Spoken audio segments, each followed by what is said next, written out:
सभी दोस्तों मेरा नमस्कार। मैं अंकित कुकरेती आपका स्वागत करता हूं एग्जाम वे पे। तो जैसा आपको पता ही है कि अब तक हम लोग अपना पौरव वंश कर चुके हैं इससे पहले वाले सेशन में। और अब जो हमारे पास में आने वाला है वो ऐतिहासिक राजवंश आने वाला है। तो आपको पता है कि हमने जो शुरुआत करी थी वो पाषाण कालीन और महापाषाण कालीन से उत्तराखंड का इतिहास कैसे चलता है वह आया, ये मैं आप लोगों को स्टार्ट करा था। और आज जो हमारा टॉपिक होने वाला है वो कार्तिकेयपुर राजवंश होने वाला है। और ये जो नोट्स हैं ये बहुत डिटेल में है। तो इन नोट्स को अगर आप एक बार पढ़ेंगे तो उसके बाद में आपको ज़रूरत नहीं पड़ेगी और नोट्स की।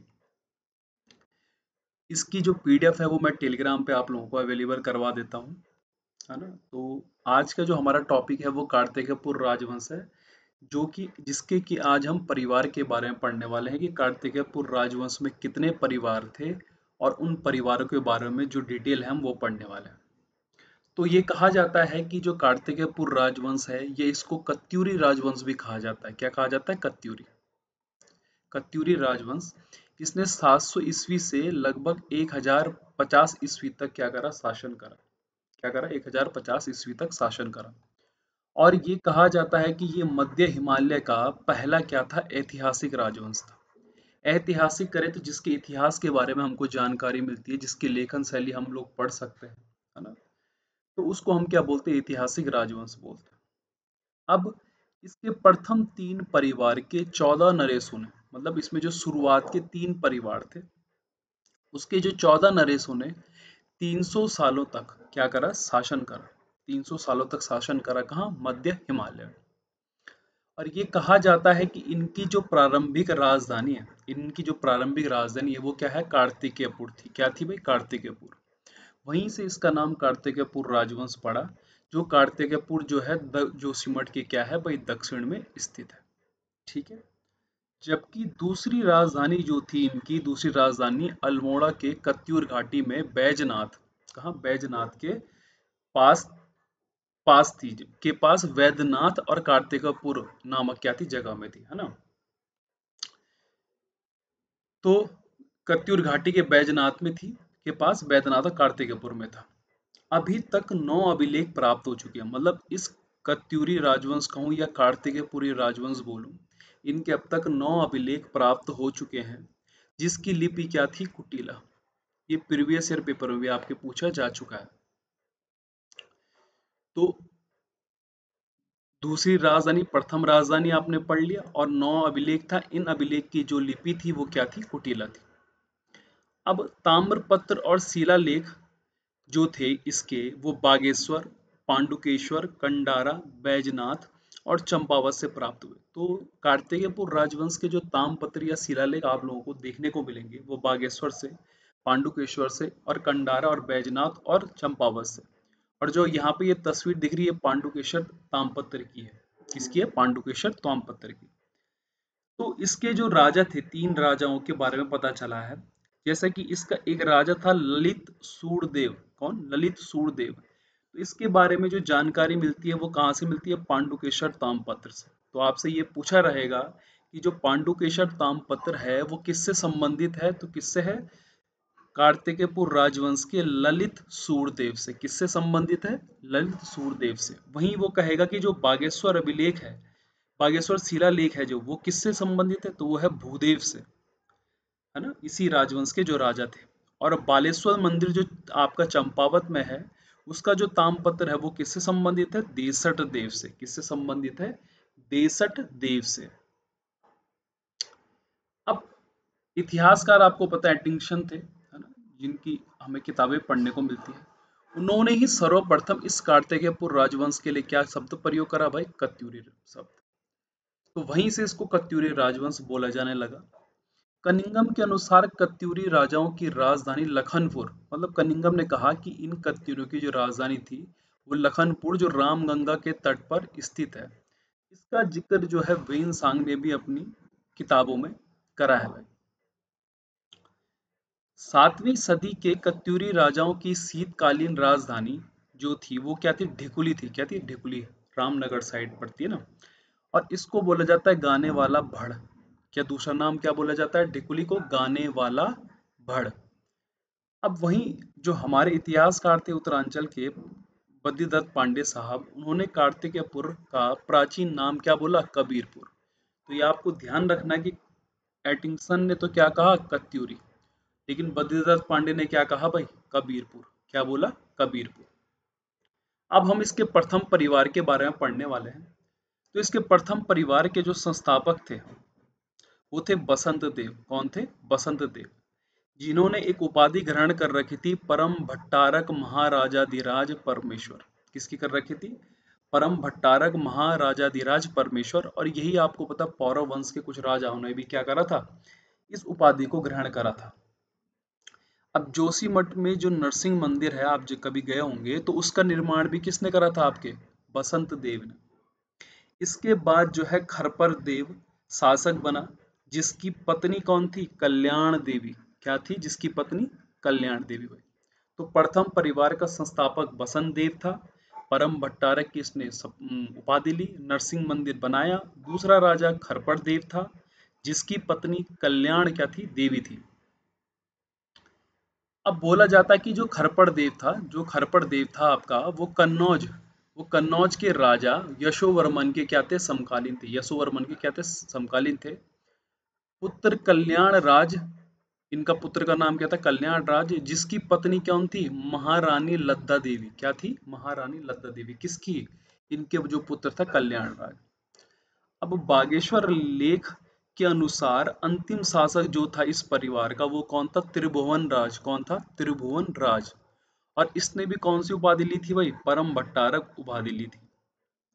अब कहते हैं कि त्रिभुवन राज ने व्याघ्रेश्वर मंदिर के लिए भूमि दान की एवं किरातों से भी क्या करी थी? संधि करी थी। तो पेपर में सवाल आ सकता है कि कौन से कत्यूरी राजवंश के कौन से परिवार के राजा, वो कौन से राजा थे प्रथम परिवार के, जिन्होंने किरातों के साथ में क्या करी भाई? संधि करी। तो वो कौन था भाई? त्रिभुवन राज था। किरातों के बारे में मैं आपको पढ़ा चुका हूँ, है ना। जो उपजातियां थी कहाँ? उत्तराखंड में। तो द्वितीय परिवार क्या है? देखो, द्वितीय परिवार के संस्थापक थे निम्बर। कौन था? निम्बर। और ये जो था, ये शैव धर्म को मानने वाला था। ये क्या था? शैव धर्म को मानने वाला। इसकी पत्नी का नाम था नाशु देवी। क्या था? नाशु देवी। अब निम्बर का पुत्र हुआ इष्टगण देव। इसके टाइम पे आपको पता है आदि शंकराचार्य जी उत्तराखंड की क्या यात्रा पे आए थे। आपको मैंने भी इससे पहले वाले सेशन में ये करवाया था। और इसकी पत्नी का नाम था वेगा देवी। किसकी? इष्टगण का। और ये इष्टगण जो था शैव धर्म था। क्या था? ये शैव धर्म को मानने वाला था। और इसी कहते हैं कि इसने जो उत्तराखंड है भाई, उसको एक सूत्र में बांधने का क्या करा? प्रयास करा। मतलब पूरे उत्तराखंड को एक सूत्र में, है ना, पूरा मिलाने का, एक गणराज्य बनाने का इसने क्या करा था? प्रयास करा था। किसने? निम्बर का जो पुत्र था, कौन? इष्टगण देव। अब इष्टगण का पुत्र हुआ ललित सुरदेव। और ये लगभग कहते हैं कि 832 ईस्वी में क्या बना? ये गद्दी पर बैठा। और ये कहा जाता है कि ये सबसे प्रतापी राजा था और शौर्यवान था। किसका? कत्यूरी राजवंश का।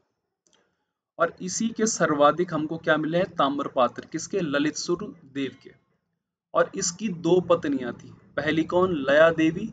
और दूसरी कौन? साम देवी। और दूसरी कौन थी? साम देवी। भगवान नारायण का मंदिर जो है वो किसने बनाया था? आपका साम देवी ने। वहीं बैजनाथ मंदिर का निर्माण किसने कर रखा है? ललित पुत्र भूदेव ने। जो ललित सुर देव का पुत्र था भूदेव, उसी ने ही बैजनाथ मंदिर का क्या करा? निर्माण कराया।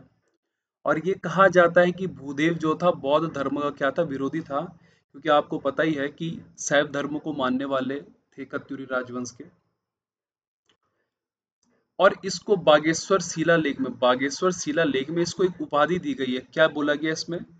परम बुद्ध रिपु। क्या कहा गया? परम बुद्ध रिपु। किसको? आप बूधे को, जिन्होंने कि बैजनाथ मंदिर का भी क्या करा? निर्माण करा।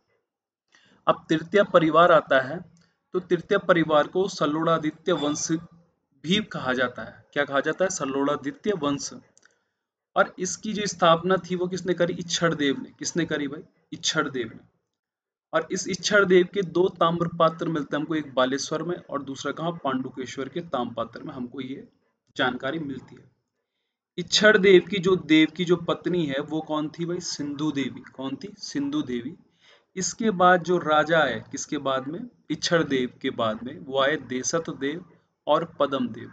कौन आए? देसत देव और पदम देव। तो पेपर में सवाल आ सकता है कि देसत देव और पदम देव कौन से परिवार के राज शासक थे? तो तृतीय परिवार के।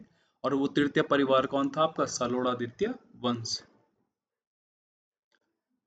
अब कहा जाता है कि जो देसत देव को कुछ उपाधि दी गई है जो आपको ध्यान रखनी है कि इसको दीन दुखियों का क्या कहा गया था? दीन दुखियों का रक्षक कहा गया था। क्या कहा गया था? दीन दुखियों का रक्षक। साथ ही साथ इसको स्वर्ण दाता भी बोला गया था। क्या बोला गया था? स्वर्ण दाता। पद्मदेव जो था उसको बोला गया था ये बहुत प्रकाशवान है, साथ ही साथ कर्ण से अधिक दानदाता है। मतलब कर्ण को दानवीर में दानवीर कहा जाता है, लेकिन पद्मदेव को भी क्या कहा जाता था? कि ये कर्ण से ज्यादा क्या है? दानदाता है। और इसने बद्रीनाथ मंदिर को क्या दिया? भूमि भी क्या करी थी? दान करी थी। अब अंतिम जो शासक था तृतीय परिवार का वो कौन था? सुबकसिराज देव। और यही कार्तिकेयपुर का भी अंतिम मतलब 14वां क्या था? शासक था, जो कि आपकी किताबों में देखने को, आपको पढ़ने को मिल जाएगा। और इसकी जो राजधानी थी, इसने राजधानी कहाँ बनाई? अपनी सुबिक्सपुर। क्या बनाई? सुबिक्सपुर। अपने नाम के ही अनुसार इसने क्या बनाई? राजधानी। अब बैद्यनाथ कार्तिकेयपुर नरेश पड़ता है, देखो कि आखिर ये है क्या। देखो ये कहा जाता है कि जब सुबक्सी राजदेव के किसी वंश मतलब जब सुबक्सी राजदेव का मतलब अंत हुआ 14वें शासक के रूप में, तो इसके किसी वंशज ने गोमती घाटी में राजधानी बनाई, मतलब बनाई।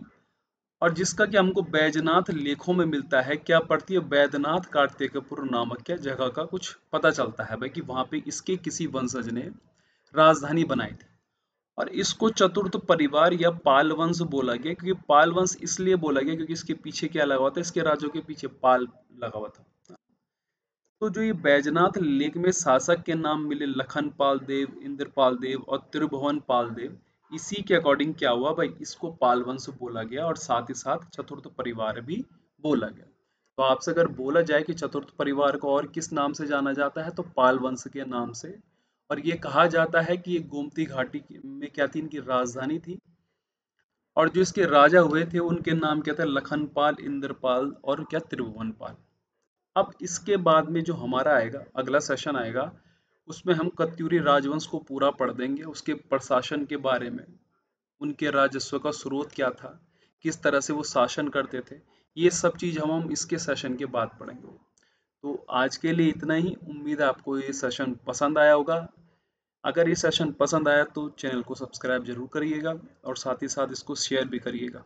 इसकी जो पीडीएफ है मैं वो आपको टेलीग्राम पे अवेलेबल करवा दूंगा। ठीक है, तो आज के लिए इतना ही। धन्यवाद।